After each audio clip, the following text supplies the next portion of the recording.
एक सवाल दे दीजिए, बहुत पहले जब राजद में थे, राजद से बीजेपी गए तो आपका एक सवाल था कि लालू यादव मर चुके हैं।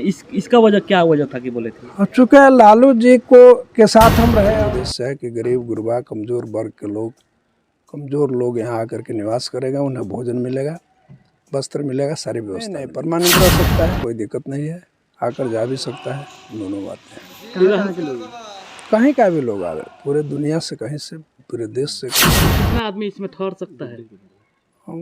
रहने के लिए तो करीब हजारों की संख्या में लोग रह सकते हैं बिहार में, और तो पत्थर नहीं है ये देश के। आप राजनीतिक रूप में आते हैं, कहीं ना कहीं वोटरों को लुभाने के लिए ये आश्रम तो नहीं बना दिया ताकि आपको?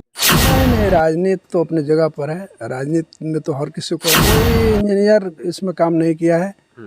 यह जो है अपने विचार से, परमात्मा की कृपा से विचार में आते गया। वैसे पत्थर में भी कोशिश किया गया है कि हिंदुस्तान में इतना वाइट पत्थर नहीं है, इसलिए इसको विदेश से मंगवाए। कहाँ से सर? नमस्कार, आपका स्वागत है एजीएस में और मैं हूं अशफाक। आज हम मौजूद है गोपालगंज के डंसी में। जी हाँ, अगर आप गोपालगंज, सीवान समेत बिहार के हैं तो बहुत गर्व की बात है, क्योंकि डंसी का एक ऐसा आश्रम है जो काफ़ी चर्चे का विषय बना है। और हम आज सीधे बात करेंगे डंसी के आश्रम के महंत से, सत्यदेव दास जी से। सबसे पहले स्वागत है सर। जी जी, आपको भी बहुत बहुत धन्यवाद। एक चीज़ हमें बताइए, ये जो आपके दिमाग में आया कैसे कि ऐसा आश्रम बनाए जो कि ताजमहल की तुलना हम कर रहे हैं अपने बिहार वासियों के साथ? अब चूँकि उद्देश्य इसलिए आया कि अभी जो आप देखेंगे कि पूरे बिहार में आज से 50 साल पीछे जी कोई ऐसा ग्राम सभा नहीं था जहाँ पर आश्रम न हो जी। लेकिन धीरे धीरे सब समाप्त हो गया और कगार की तरफ चला गया। हर आश्रम समाप्त होते गया। चूँकि आश्रम एक ऐसी संस्था है कि यह जिसे आश्रय न मिले वो आश्रय देता है, उसका नाम आश्रम होता है। तो यह सब समाप्त हो गया और मेरे विचार में आया कि नहीं, ये समाप्त नहीं होना चाहिए, इसलिए इस उद्देश्य से हमने इसको बनाने का काम किया, जागृत करने का काम किया। एक चीज़, सत्यदेव दास एक गोपालगंज का चेहरे नहीं, अभी बिहार में आपका चर्चा चल रही है।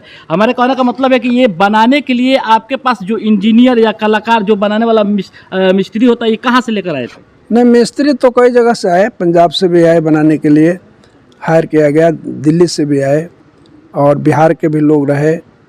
तो ये कई तरह से लगा करके बनाया गया, कोई इंजीनियर इसमें नहीं लगाया गया, चूँकि अपने सोच से, अपने समझ से इसको सुंदर बनाने का। इसमें मुख्य इसका उद्देश्य है कि कोई चीज़ रंगीन नहीं होना चाहिए, कलर नहीं होना चाहिए, इस केवल श्वेत श्वेत हो, इसके लिए हमने काम किया। उसी पैटर्न पर काम करके इस बिल्डिंग को बनाने का काम। सुने में ये भी आता है कि आपने ताजमहल भी गया था कई बार, एक बार दो बार नहीं, कई बार गया था देखने के लिए। उसके कारण ताजमहल इसलिए देखने गए कि वह सब सफ़ेद पत्थर से बना हुआ है, लेकिन ऐसा है नहीं।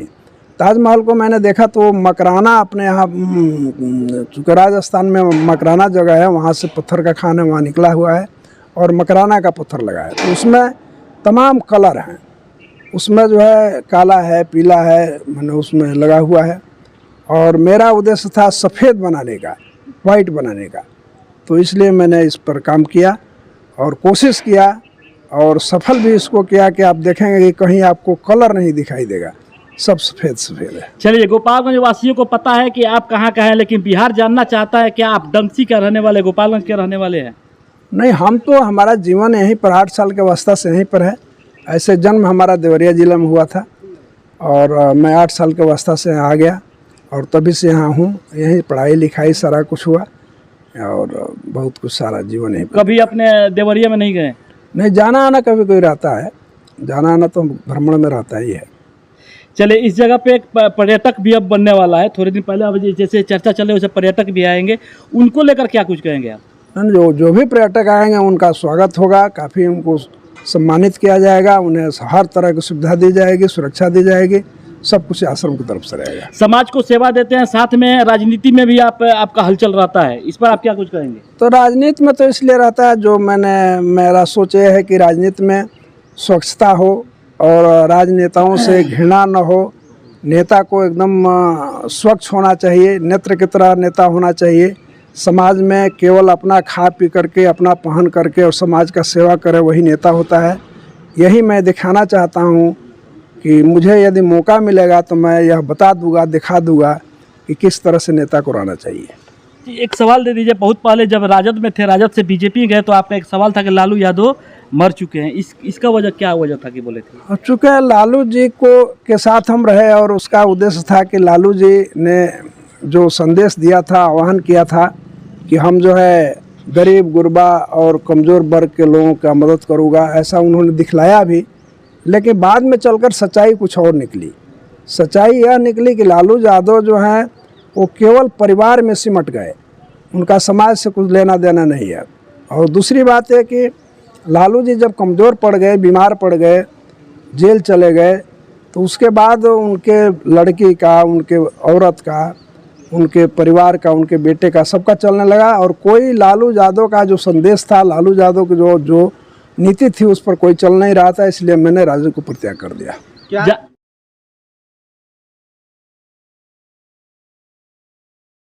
हाँ, एकदम भाजपा सही है। भाजपा हर तरह से सबका विकास सबके तरफ चल रही है। भाजपा का अच्छा नीति है, मुझे अच्छा लग रहा है।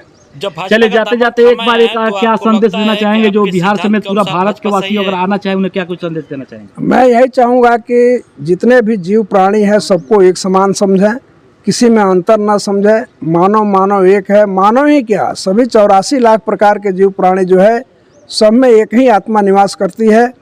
और मैं यही संदेश देना चाहूँगा कि किसी जीव प्राणी को कष्ट न दें, सबको जो है मदद करें, दया करें, कृपा करें, जितना अपने से बन सकता है।